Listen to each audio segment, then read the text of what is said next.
Hello viewers, welcome to Big Boy Physics, and in today's video we'll be discussing two topics which are important but generally not discussed in the J curriculum, that is scalar triple product and vector triple product. These are actually discussed under the mathematics portion in class 12, but I am discussing this portion here only itself because this may be helpful for doing advanced mathematical problems of physics, especially from European Physics Olympiad or Nordic Baltic, all those. So let's get started. Scalar triple product, as the word indicates, that it's written scalar. That means we'll get a number from it basically. We won't get a vector quantity from the scalar triple product, we'll get a real number. And how to represent the scalar triple product? Suppose you have three vectors, A vector, B vector, and C vector. Then scalar triple product is given as A cross B dot C, or it is also equal to A dot B cross C. Both can be written, and this is called the scalar triple product. If you want to visualize this portion, it basically means that if you have three vectors, suppose this is B vector, this green one represents C vector, and this red one represents, red one is somewhere here, red one represents A vector. Then B cross C, as you must expect that B cross C basically gives you a vector pointing towards the downward direction. So suppose this is B cross C, and we are getting the component of A vector with B cross C, right? So this indicates that this A vector undergoes a dot product with B cross C, so that we get a new real number. Okay. Now, how can we find the A dot B cross C? So we can use simple vector properties, but one way to represent it is in form of a determinant. Okay. Now, how can we represent? Suppose A to be A1 I cap plus A2 j cap plus A3 j cap, B to be B1 I plus B2 j plus B3 k, and C to be C1 I plus C2 j plus C3 k. These three basically represents ABC vectors. Now, A dot B cross can be written as A1 I cap plus B1 j plus C A1 I plus A2 j plus A3 k dot I j k B1 B2 B3 C1 C2 C3. Now taking the dot product with the first row, okay, if we take the dot product with the first row, we'll get this A dot B cross C is equals to, what is I dot A vector will basically gives me the one minute, I dot A vector basically gives me the I component, J dot A vector basically gives me the J component, and K dot A vector gives me the K component, and the row 2 and row 3 will have components of B1 B2 B3 and C1 C2 C3. So basically ultimately I'll get the result A1 A2 A3 B1 B2 B3 C1 C2 C3. So that's the answer to this question. So A dot B cross C can be written as A1 A2 A3 B1 B2 B3 C1 C2 C3. Now there are few theorems of determinant. You must know that this is represented as row 1, this is represented as row 2, this is as row 3. First thing you must know is that if row 1 is interchanged with row 2, rows interchanged,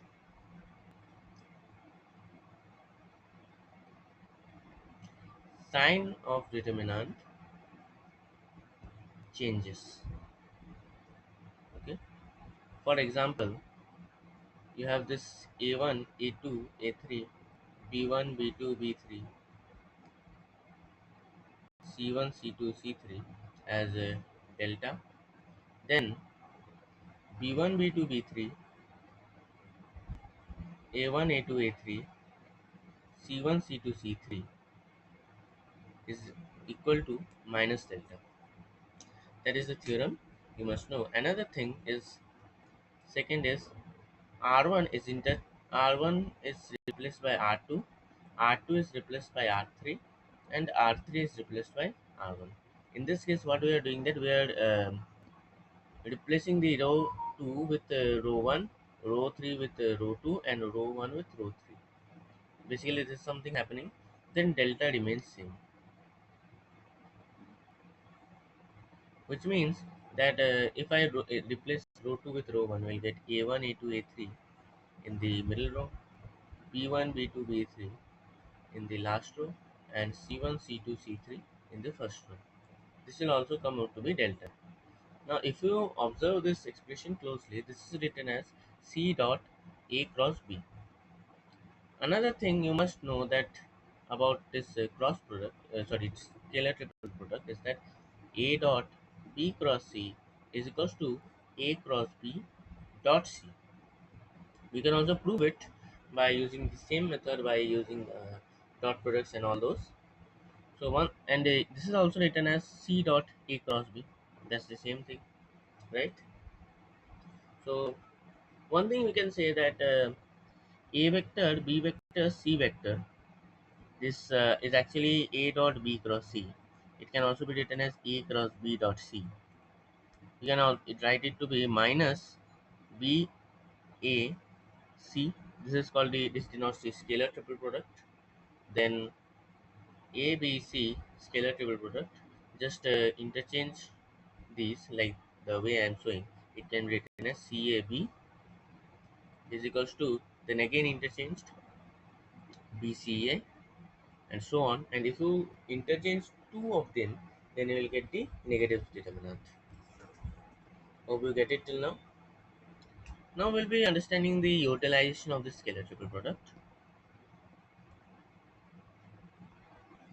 First thing is that this scalar triple product is if A vector, B vector, C vector are three vectors,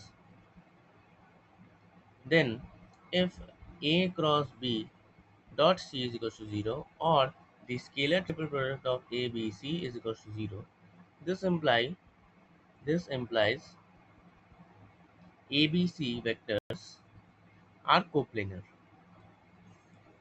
right? If A, B, C are three vectors and A cross B dot C is equals to 0, then ABC, the scalar triple product of ABC is 0. This implies that ABC are coplanar vectors. The second thing, that if ABC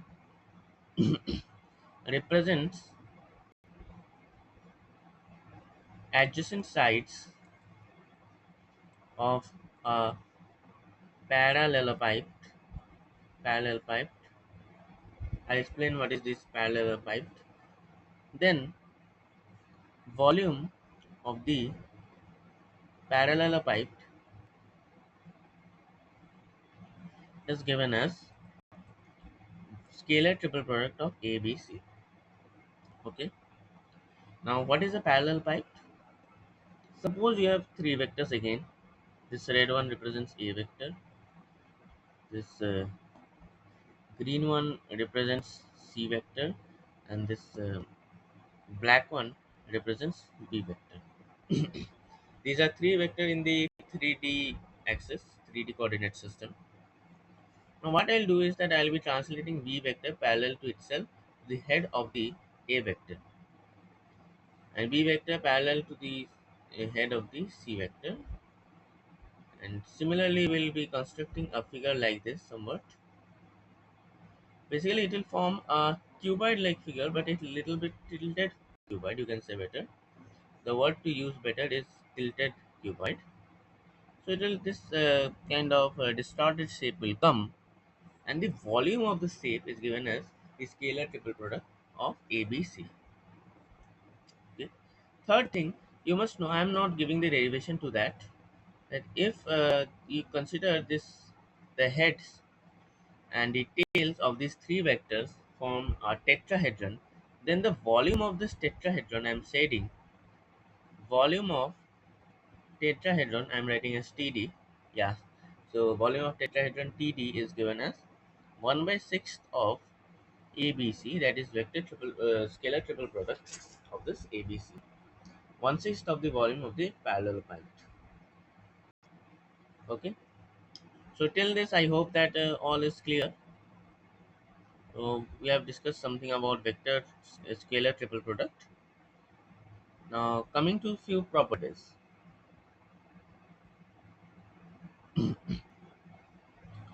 First property is k times a. If you have a vector, now I multiply the a vector with k vector, b vector and c vector.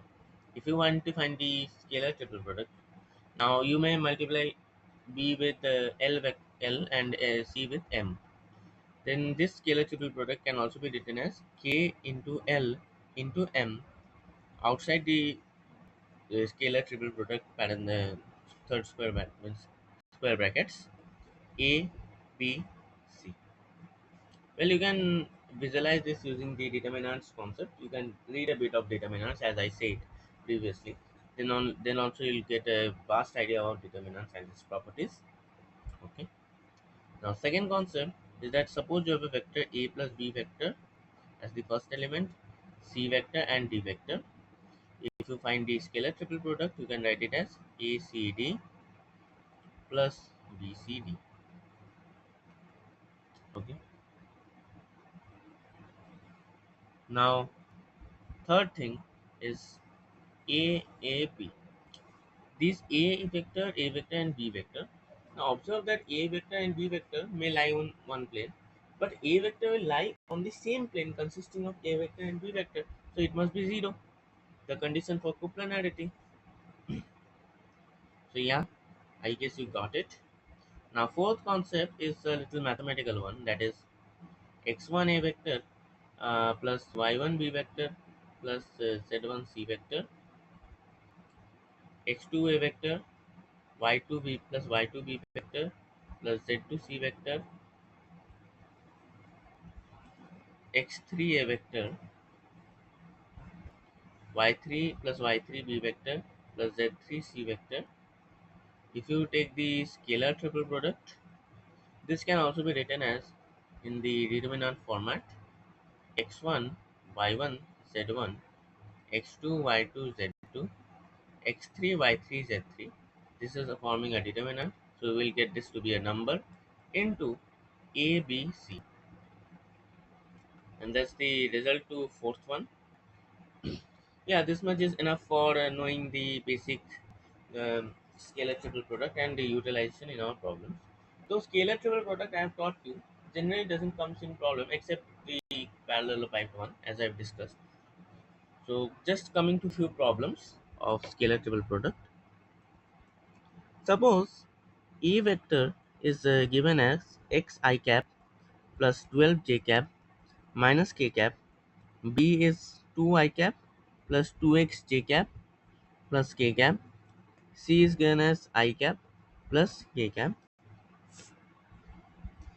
Then, well, there are two kinds of systems. Before I can say that there are two left-hand system and right-handed system. So we do not need to discuss about those. So just going through this once. If this determinant is zero, if A, B, C are coplanar,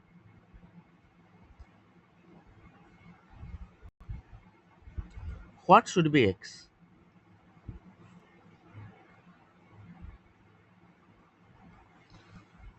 Then this is the question. Now, as I've said that there are two kinds of systems, right hand system and left hand system, but they are actually used to find the sign of the scalar triple product.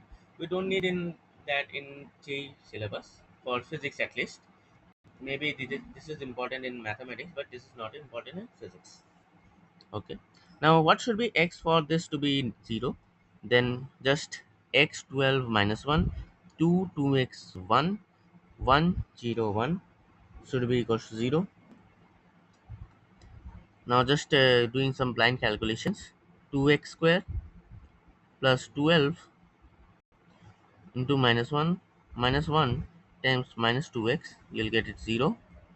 So from here you'll get x square plus x minus 6 equals to 0, and x will come out to be minus 3 or plus 2. Both of the values are possible, whatever you take. Okay. So this is one interesting problem. Next question is a little proving one. The question says that prove that a plus b B plus C plus A. The scalar triple product is given as K times A, B, C. You have to report the value of K. Okay. So yeah, let's start. To solve this, we'll be using basic fundamentals. A plus B dot B plus C cross C plus A. If you evaluate it, you will get A plus B dot B cross C plus B cross A plus C cross C. C cross C turns out to be 0. We know that the cross product of a vector with itself is 0. So C cross is 0 plus C cross A. Now we'll get A dot B cross C plus A dot B cross A. It's of course 0. A dot C cross A is again 0. B dot B cross is 0. B dot B cross A is 0 plus B dot C cross A. Now converting it into the form of a scalar triple product ABC plus BCA. Now BCA just make one rotation, we'll get ABC again. From here we'll get the answer A 2 times ABC. Hence K is equals to 2. Yeah, so this much is enough for knowing about vector scalar triple product and all those. You can also refer to Arihan's books or Cengage books, especially for mathematics one, just to get a just idea about scalar triple product. You do not need to go in deeper calculation in this concept. Okay. So now coming to the vector triple product. Vector triple product is very important because this is the portion from which maximum question actually you'll be encountering in your GE phase. Okay. Now vector triple product is written in short form VTP. Yeah. So what is vector triple product? We denote a vector triple product like this: A cross B cross C is written as A dot C B vector minus A dot B C vector. See, this is there are three terms in this product. Then that is why we say triple, and all of them are cross products. Then we get an answer to be a vector quantity. That is why we say it to be a vector triple product. What is basically meaning of this expression? Take dot with C means the farthest element. Dot with C, that is the farthest element, and this real number which we'll get will be multiplied with the will be a scalar which will be multiplied with B vector minus A dot B C vector.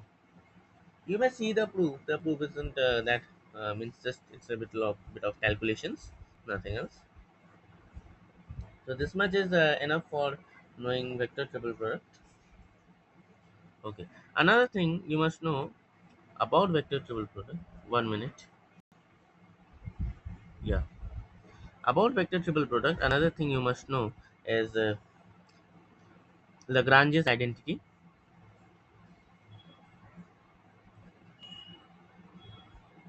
That A cross B dot C cross D. The dot product of these two independent vectors is written as A dot C, A dot D, B dot C, B dot D. So this is the determinant we need. Now, now coming to a problem, this vector triple product it cannot be actually shown how to use in physics in simple just including some concept. We need to encounter a nice problem for showing the utilization of vector triple product. Yeah, of course I will show just but before we'll be solving some plenty amount of problems to get a grasp. First question is prove that I cross A cross I plus J cross A cross J plus K cross A cross K is equals to 2A vector. Now to do this we'll be using just simply the concept of vector triple product. I dot I A vector minus I dot A I cap plus J dot J A vector minus J dot A J cap plus K dot K A vector minus K dot A K cap. Hence, these three terms will give me 3a vector, and this three terms will give minus a vector, which will get 2a vector. Well, if you want to verify using the standard method, that is a vector is equals to a1I plus a2j plus a3k, you are free to do, though it may take a little bit of time, but you can obviously try different methods to verify whether you are doing everything is correct or not. You may do, always, you are always free to judge the expressions. Okay. Now another question I'm giving you is prove that A cross B, B cross C, C cross A, the scalar triple product of this is actually equal to ABC whole square. So this is the question. Now let me ask you something.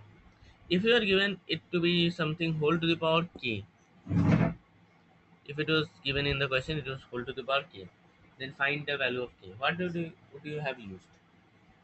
The first method, I'll be giving you the tactics to solve problems in this. First method is A cross B dot B cross C dot cross C cross A cross B dot B cross C dot C vector minus B cross C dot A vector. This comes out to be 0 because the B vector, C vector, and C vector actually lies in the same plane. That is why the scalar triple product comes out to be 0. Now you can write it to be A cross B dot C vector into BCA, or you can write it as ABC also. So we'll get the answer to be ABC whole square, and that's the answer. So yeah, this much is enough for knowing about vector triple product and scalar triple product. If you are interested for Olympiads and knowing advanced physics, yeah, this lecture would be helpful for you. Of course, I expect it to be. So that's it for today, and we have probably completed the topic of vectors. Now, if you want to solve more amount of problems, you can follow HC Verma. I'll give you the sources now. HC Verma complete exercise plus MCQ. You can complete this, and if you want to pick up your modules, you can obviously modules and PYQs are must. You must always solve PYQs. Also, the J means PYQ along, because I have seen students actually focusing on advanced PYQs, neglecting the mains PYQ. That actually is very hurtful, because mains PYQs actually teaches you how not to commit silly mistakes and improve your speeds. That is why I would like you to go through the mains PYQ as well, and any other JE books suffices, like BM Sharma. But one thing I would like you to say that do as per your speed. If your speed is slow and you want to get a grasp of concept properly, then try with HC Verma and modules and PYQs just, because solving many things will just reduce your time for investing your the other rest of the time you will get for the other chapters like kinematics, dynamics, rotations, which are rotation is a heavier chapter. Even I'd like you also to focus on chemistry, especially NCRT chemistry. Also, that would take a lot of time. So we are completed with vectors. In next topic, we'll be taking up with basic maths again, but now we'll be dealing with integral calculus and all those dimensional analysis. Okay, thank you and have a nice day.